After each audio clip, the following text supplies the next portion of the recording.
اور جب تم اس دیوانے کو دیکھتے ہو جو 1000-2000 کلومیٹر سے دور آیا ہے تو آپ یہ کہتے ہیں کہ ہاں یہ میری بات کرنے والا ایک پاگل انسان ہے جو میرے جذبات کو سمجھتا ہے. مگر یاد رکھو میری زندگی کب چراغ گل ہو جائے مجھے نہیں معلوم، مگر میں یہ چاہتا ہوں کہ مجھ سے بہتر، مجھ سے قابل، مجھ سے جیالے اس شیخاوتی کی سرزمین پر مجلس کے پیدا ہو جائیں گے تو انشاءاللہ تعالی انصاف کے دور کا آغاز ہو جائے گا. اسی لیے ہم نے میرے چھوٹے بھائی جمیل کو ہم نے کنوینر بنایا ہے. یہ کوئی پارٹی کا نہیں ہے. جمیل کی قابلیت یہ ہے کہ جمیل تعلیم کے میدان میں کام کرتا ہے. اسی لیے میرے عزیز دوستوں اور بزرگوں، یہ آپ کو فیصلہ کرنا ہے کہ کیسے آپ کریں گے. اچھا، ایک اور بات میں آپ کو سمجھانا چاہتا ہوں، اور آپ جانتے بھی ہیں کہ سب سے زیادہ اگر بچے اسکول سے باہر ہیں تو کون ہیں؟ 2017 میں ایک سٹڈی ہوئی تھی جس میں کہا گیا کہ مسلمان اور سکھوں کے بچے سب سے زیادہ اسکول کے باہر ہیں. مانے 44% مسلم بچے اسکول کو نہیں جاتے. کیوں نہیں جاتے؟ اسکول نہیں کھولے گئے ہیں. اگر اسکول کھولنے کا مطالبہ کرتے تو جو پارٹی پاور میں بولے گی مسلمان کے علاقے میں اسکول نہیں، تھانہ کھول دو تاکہ ان کو کنٹرول کیا جا سکے. یہ ملا لوگ، یہ بڑے میاں لوگ بڑے جذباتی رہتے ہیں. تھانہ کھولو پہلے ان کو، اور پھر اگر کوئی جا کر بولے گا کہ ٹھیک ہے تم نے اسکول نہیں کھولا تو کم سے کم اسپتال کھول دو، تو بولیں گے نہیں میاں کو اسپتال کی نہیں، شراب کی دکان کھولو. میرے عزیز دوستوں اور بزرگوں، یہ مثال آپ کے سامنے رکھ رہا ہوں. اور پھر آپ دیکھیے، ہم نے جمیل کو ایک سماج سیوک ہے، ہم نے مجلس کی ذمہ داری دی، بلکہ میں یہاں پر کھڑے ہو کر ہمارے گجر بھائیوں کو بھی سلام کرتا ہوں. میں ان کو بھی سلام کرتا ہوں، ان کی سیاسی شعور کو، ان کے اتحاد کو سلام کرتا ہوں کہ وہ 9% ہیں مسلمانوں کی طرح، مگر مسلمانوں کو ریزرویشن نہیں. مگر گجروں نے ایک نیتا کو چن لیا تھا. گجروں نے کروری سنگھ بینسلا صاحب کو اپنا نیتا مانا. ان کا انتقال ہو گیا، میں ان کے پریوار کو پرسہ دیتا ہوں.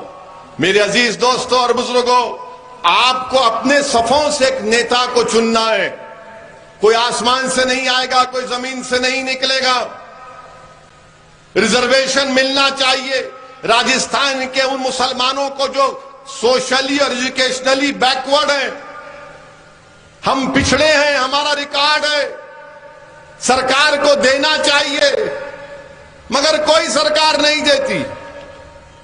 ریزرویشن ملنا ضروری ہے، مگر ریزرویشن نہیں ملنا خود ایک ناانصافی کی بہترین مثال ہے. میرے عزیز دوستوں اور بزرگوں، میری عزتدار ماں اور بہنوں، میری آپ سے اپیل ہے کہ آپ اس پر غور کریے. اور پھر یہ شیخاوتی کی سرزمین سارے ملک میں، سارے دیش میں مشہور ہے کہ یہاں سے ہر گھر سے کوئی نہ کوئی ایک بچہ بھارت کی فوج میں جاتا ہے. جاتے ہیں نا فوج میں. مگر اب آپ یہ میرے سوال کا جواب دو، بھارت کے پردھان منتری نریندر مودی نے جو یہ اگنی ویر کی اسکیم لے کر آئی، کیا یہ اچھا ہے؟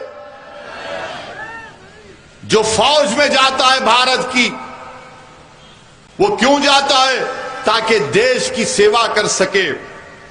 اس میں ایک عزت ہوتا ہے، ایک آنر ہوتا ہے. پورا گاؤں خوشیاں مناتا ہے اگر کوئی بچہ فوج میں جاتا ہے.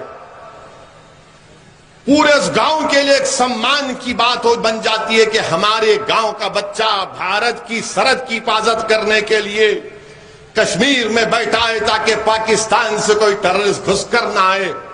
سارا گاؤں خوشیاں مناتا ہے کہ اس گاؤں کا بیٹا چین کی فوج کے خلاف فولاد کی طرح کھڑا ہے.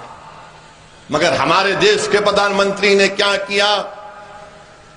کہا کہ دیش کی اگر خدمت کرنا ہے تو صرف 4 سال کرو. اب آپ بتائیے، پردھان منتری 2 بار پردھان منتری بن گئے، ان کو بھی چاہیے تھا کہ 5 سال کے بعد میں بھی ٹاٹا کر دوں گا، مگر وہ تو بولیں گے نہیں میں کبھی ٹاٹا ہی نہیں کروں گا، میں جب تک رہوں گا میں رہوں گا. مگر اگنی ویر کے لوگوں کا 4 سال. آپ بتائیے میرے عزیز دوستوں اور بزرگوں، یہ کیسا نظام، کیسا فیصلہ بھاجپا نے کیا. فوج سے ایک مذاق کیا جا رہا ہے. آج 50,000 بھارت کی فوج چین کی فوج سے آنکھوں میں آنکھیں ڈال کر کھڑی ہوئی ہے. ڈپسانگ ڈمچاک میں پیٹرولنگ پوائنٹ 15 کے پاس، ہاٹ سپرنگ کے پاس. اور بھارت کے پردھان منتری نے کہا کہ 4 سال. اور کیا کہتے ہیں؟ 4 سال کے بعد تم کو 11 یا 14 لاکھ ملیں گے. پردھان منتری آپ کے وعدے 15 لاکھ کے پورے نہیں ہوئے، آپ کون سے 11 لاکھ 14 لاکھ کا وعدہ کر رہے ہیں؟ اور کہتے ہیں کہ 4 سال کے بعد اس میں سے تھوڑے 10% لوگ سینٹرل پیراملٹری فورس میں چلے جائیں گے، اور اس 4 سال کے بعد ایک 25-20% جو بھی پرسنٹیج ہے وہ فوج میں دوبارہ لیا جائے گا. یعنی 4 سال کی سروس اس کی قبول نہیں ہوگی، وہ نئے سرے سے شروع کرے گا. آپ بتائیے میرے عزیز دوستوں اور بزرگوں، وہ جو بچے اپنے سالوں تک تیاری کر رہے تھے ان کو بڑی مایوسی ہوئی ہے. دیش کے پردھان منتری سے ہم کہنا چاہ رہے ہیں، اگنی ویر یا اگنی پتھ جو بھی آپ کی اسکیم ہے یہ دیش کے ہت میں نہیں ہے. آج پاکستان اور چین مل کر بھارت کو للکار رہے ہیں. ایسے وقت میں یہ اگنی ویر اسکیم کو نہیں لانا چاہیے تھا. اس کو برخاست کرنے کی ضرورت ہے. یہ کون سی فوج ہوگی جو 4 سال کام کرے گا اور پھر اس کے بعد گھر کو آ جائے گا؟ پھر کہیں گے کہ نہیں اس کو CRPF میں یا ITBP میں لیا جائے گا. ارے ایک ریکارڈ پیش کرو، کتنا جھوٹ بولتے ہو بھاجپا والے، کتنا جھوٹ بولتے ہیں بھاجپا والے. ارے 10% تو کبھی نہیں لیا گیا جو لوگ فوج سے نکل کر سینٹرل پیراملٹری فورس میں جاتے ہیں. میں آج اس سرزمین پر کھڑے ہو کر 31 جولائی 2020 کو جو محسن خان جو شیخاوتی کے تھے، جنہوں نے نوشہرہ کشمیر میں پاکستان کے ٹیررسٹ سے مقابلہ کرتے ہوئے، آتنکوادیوں سے مقابلہ کرتے ہوئے اپنی جان کی عظیم قربانی دی، میں ان کے پریوار کو، ان کے ماں باپ کو سلام کرتا ہوں اور اللہ سے دعا کرتا ہوں کہ اللہ سبحانہ و تعالی محسن خان کے پریوار کو اللہ صبر دے، اور ایسے محسن خان اس سرزمین پر اللہ لاکھوں میں پیدا کر دے جو بھارت کی سرکشا کرتے رہے. میرے عزیز دوستوں اور بزرگوں، ابھی ہم نے سنا کہ نریندر مودی سرکار نے بھارت میں چیتا کو لے کر آئے ہیں. افریقہ سے چیتا کو لائے ہیں. تو میڈیا کے لوگوں نے ہم کو جے پور میں پوچھا کہ BJP نے چیتا کو لایا ہے بھارت میں، اس پر آپ کیا بولیں گے؟ ہم نے کہا بھائی دیش کے پردھان منتری سے جب آپ پوچھیں گے کہ یواؤں کو آپ نے 2 کروڑ نوکریوں کا وعدہ کیا تھا، تو پردھان منتری سے سوال ہوگا نوکری کا، وہ چیتا سے تیز بھاگ جاتے ہیں. جب پردھان منتری سے پوچھا جائے گا کہ چین ہماری زمین پر قبضہ کر کے بیٹھا ہے، ہمارے لوگ جب سردیوں میں ہمارے جانور کو لے کر گھاس کھلانے لے کر جاتے تھے تو 10 کلومیٹر کی زمین پر چین قبضہ کر کے بیٹھا ہے، ڈپسانگ اور ڈپچانگ میں کیا ہوگا؟ تو پردھان منتری جیسا چین کا نام سنے چیتا سے تیز چلے جاتے. اب کیا بولیں گے؟ اچھا وہ چیتا کو تو لا تو لیے، مگر کم سے کم BJP والوں وائلڈ لائف پروٹیکشن ایکٹ میں ترمیم کر لو. اسی لیے کہہ رہے ہیں کہ ری انٹروڈکشن کا بات کر رہے ہیں. آپ بتائیے میرے عزیز دوستوں اور بزرگوں، ہمارے ملک میں 20 کروڑ لوگ روز رات میں بغیر کھانا کھائے بھوکے سوتے ہیں. روز 4,500 بچے، معصوم بچے مر جاتے ہیں کیونکہ اسپتال نہیں ملتا. بے روزگاری نوجوانوں کا مقدر بن گیا. پورے وشو میں، پوری دنیا میں سب سے زیادہ نوجوان بے روزگار ہیں تو بھارت میں. پیٹرول ڈیزل کی قیمتیں آسمان کو چھو رہی ہیں. اور دیش کے پردھان منتری نے جی ایس ٹی لگایا، اتنا لگایا جی ایس ٹی کہ اگر کوئی پینسل خریدے گا لکھنے کے لیے بچہ اسکول کا تو اس پہ بھی جی ایس ٹی، مانے پینسل پر جی ایس ٹی ہے۔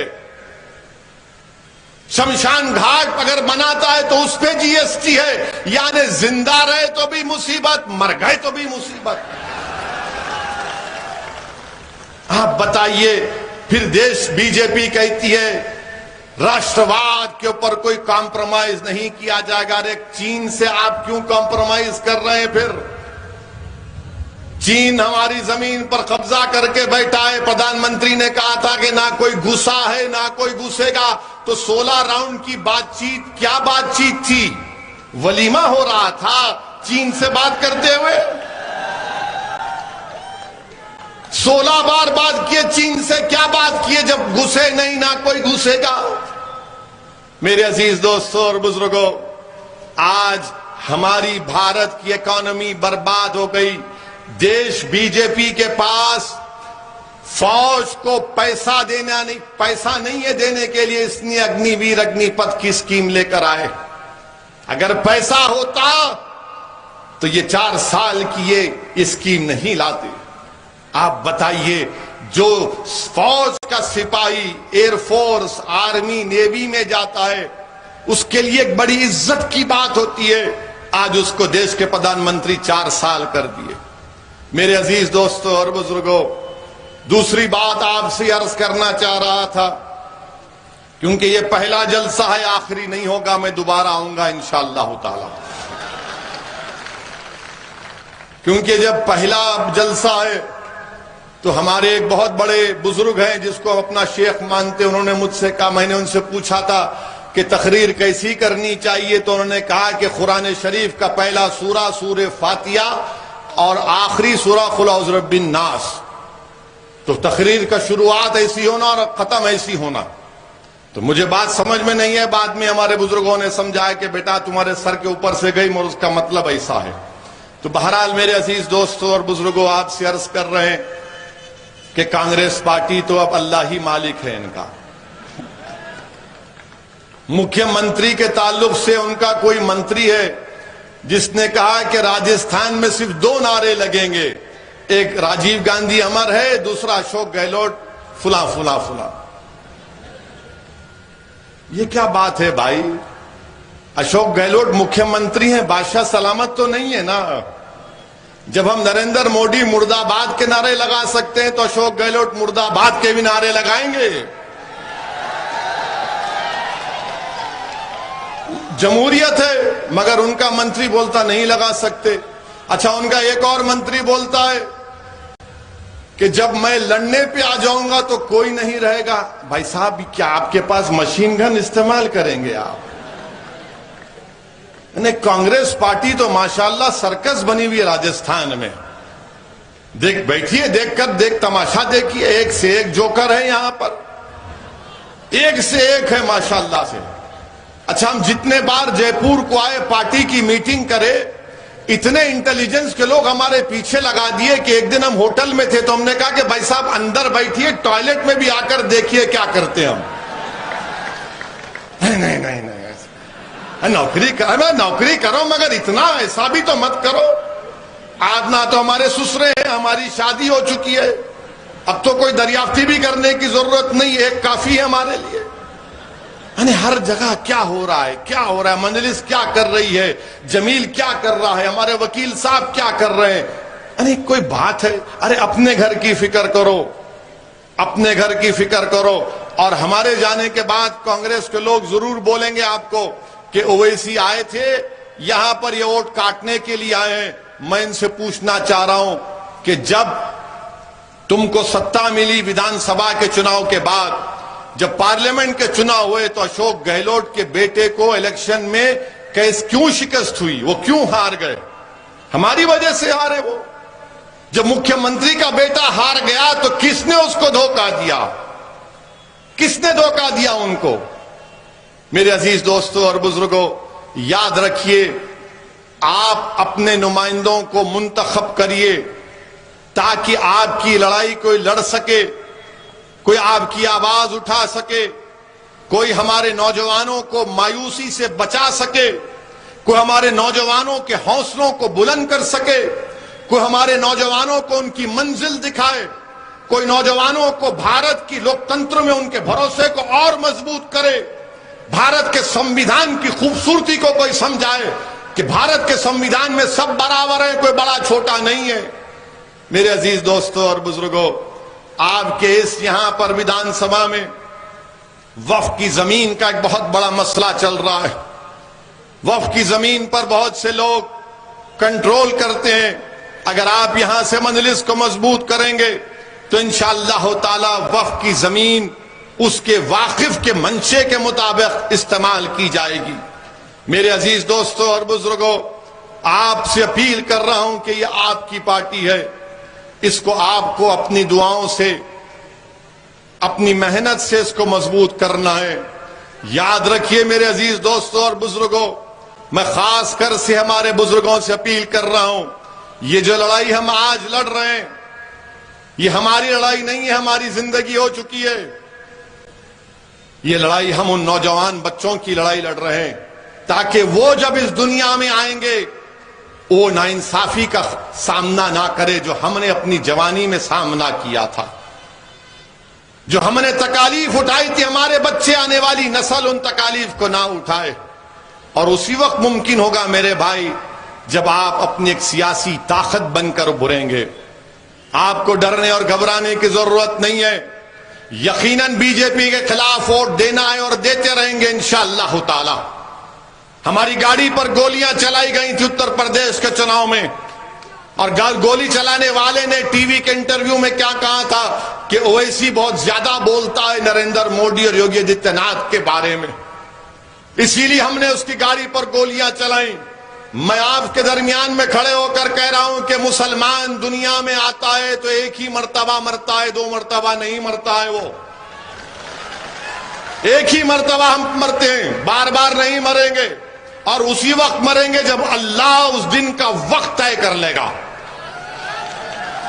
یہ ہمارا ایمان ہے، یہ ہمارا، ہم اس کو مانتے ہیں اس بات کو، جب اللہ طے کرے گا تو موت آئے گی، اور جب موت آئے گی تو جانا ہے نا سب کو، اس دنیا سے کوئی نہیں رہے گا یہاں پر۔ جب اللہ نے ہم کو بھیجایا اس دنیا میں تو ہم جائیں گے واپس اللہ کے پاس، تب جا کر ہمارا حساب کتاب ہوگا، اللہ طے کرے گا، اللہ فیصلہ کرے گا کہ کون رائے برابر نیکی کیا، کون رائے برابر گناہ کیا، اس کا فیصلہ اللہ اپنی عظمت اور اپنی رحمت کے مطابق انشاءاللہ کرے گا۔ میرے عزیز دوستو اور بزرگوں، اسی لیے آپ سے اپیل کر رہے ہیں کہ مجلس کو مضبوط کریے۔ آپ مجھے مت دیکھیے، جمیل کو مت دیکھیے، اپنے آپ کو دیکھیے۔ کب تک آپ اس نعرے میں چلے جائیں گے کہ نہیں بھاجپا کے خلاف ہی ووٹ دینا ہے تو کچھ بات مت کرو؟ میں آپ سے کہہ رہا ہوں کہ بھاجپا کے خلاف ووٹ دو، مگر تم بھی تو زندہ رہو۔ تم زندہ نہیں رہ کر کانگریس کو، کسی اور کو زندہ رکھ رہے اور اپنے آپ کو تم ختم کر رہے ہو، یہ کون سی زندگی ہے؟ اگر ہم زندہ رہیں گے تو ہم کچھ کر پائیں گے نا۔ سیاست میں زندہ رہنا ہے، اگر ہم زندہ رہیں گے تو نیکی بھی کریں گے یا گناہ بھی کریں گے، جب زندہ نہیں رہیں گے تو نہ کسی کا فائدہ پہنچا سکیں گے نہ کچھ نہیں کریں گے۔ اسی لیے ہم آپ سے اپیل کر رہے ہیں کہ آپ میری ان باتوں کا غور سے کبھی جب گھر جا کر بیٹھے تو اس پر سوچئے۔ ہو سکتا ہے کہ لوگوں کو اعتراض ہو میری تقریر پر، ان کا پورا حق ہے، مگر میرے عزیز دوستو اور بزرگوں، یہ وقت ہم سے پکار پکار کر کہہ رہا ہے کہ اگر آپ نہیں اٹھیں گے تو کوئی نہیں اٹھے گا۔ یاد رکھو، آج اتر پردیش میں مدرسوں کو نشانہ بنایا جا رہا ہے سروے کے نام پر، کوئی نہیں کہتا اس بارے میں۔ ہم کو کہنا پڑتا ہے کہ مدرسے کا سروے غلط ہے۔ اگر سروے کرنا ہے تو سب مدرسوں کا، سب سکول کا سروے کرو، مگر تم ان مدرسوں کا کیوں کر رہے ہو جو حکومت سے، سرکار سے ایک پیسہ نہیں لیتے؟ آخر تم کو اسی مدرسے میں آ کر دیکھنے کی کیا ضرورت ہے؟ ارے تم پورے سکول کا کرو، کرسچین مشنری سکول کا کرو، RSS کے سکولوں کا کرو، پرائیویٹ سکول کا کرو، سرکار کے سکولوں کا کرو۔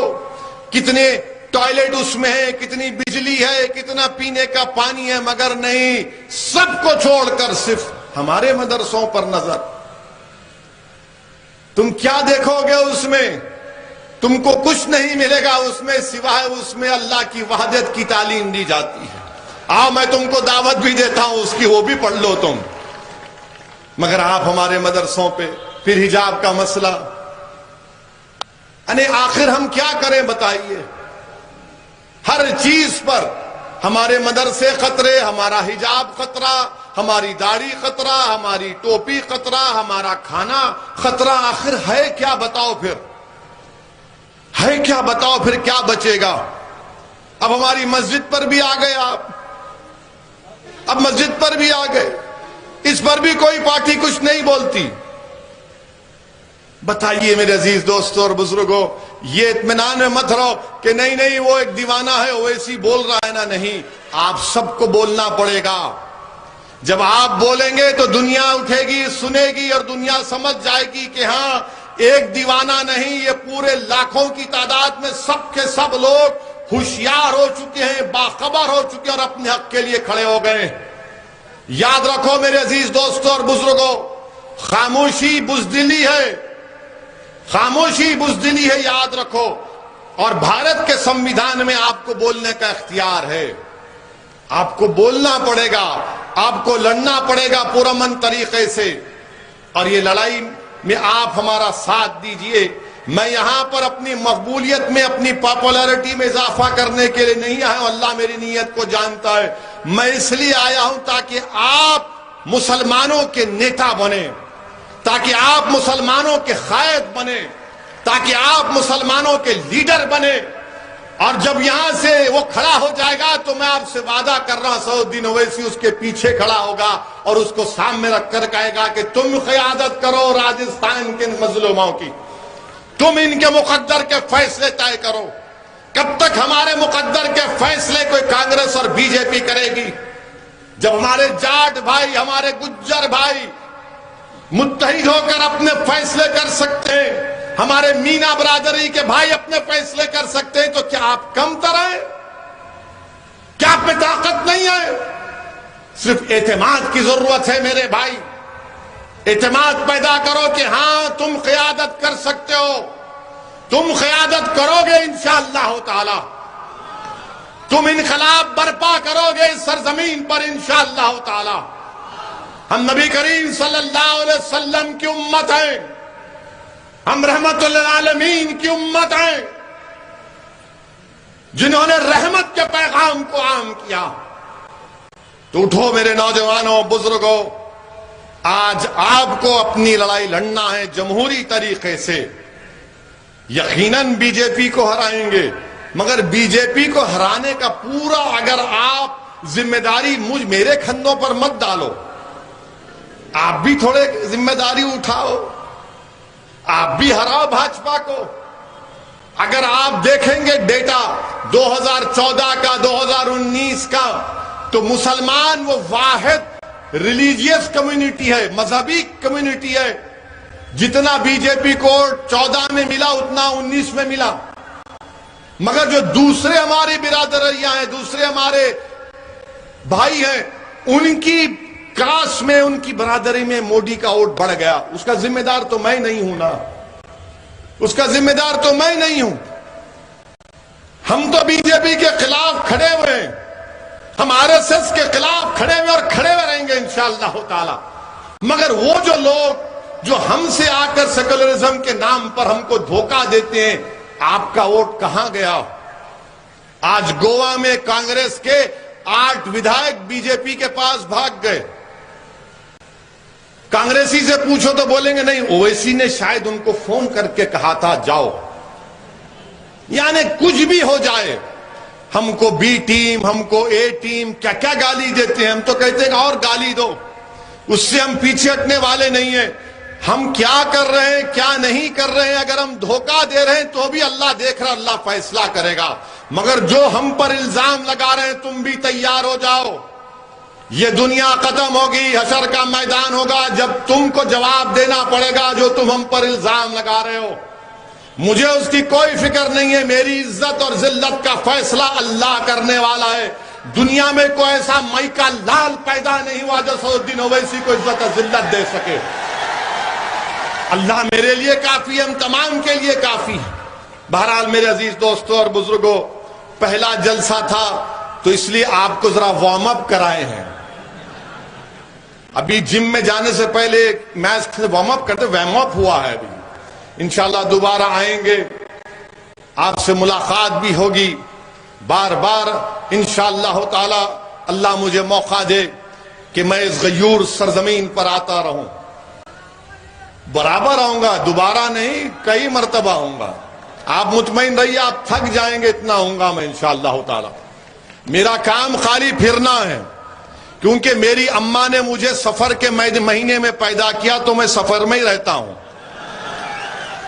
آپ مطمئن رہیے، ہمارا کام مقصد ایک ہی ہے کہ آپ متحد رہیں، اپنے اختلافات کو کم کریں۔ اختلاف ہو سکتا ہے، مگر اختلاف اگر ہے تو اس میں رحمت کو تلاش کریں، مگر متحد رہیے۔ اور میں آپ سے پھر سے اپیل کر رہا ہوں کہ آپ مجلس کی سرپرستی کریے، ہم کو گائیڈ کریے، ہمارے بڑے بنیے، ہمارا ہاتھ پکڑ کر ہم کو چلنا سکھائیے، ہم کو راستہ دکھائیے۔ ہم اپنی غلطیوں کو ماننے کو تیار ہیں، مگر آپ کے ساتھ کی ضرورت ہے، بزرگوں کی سرپرستی کی ضرورت ہے، ماں اور بہنوں کی دعاؤں کی ضرورت ہے، نوجوانوں کے جوش اور ولولے کی ضرورت ہے۔ تب جا کر انشاءاللہ تعالی ایک مستحکم ایک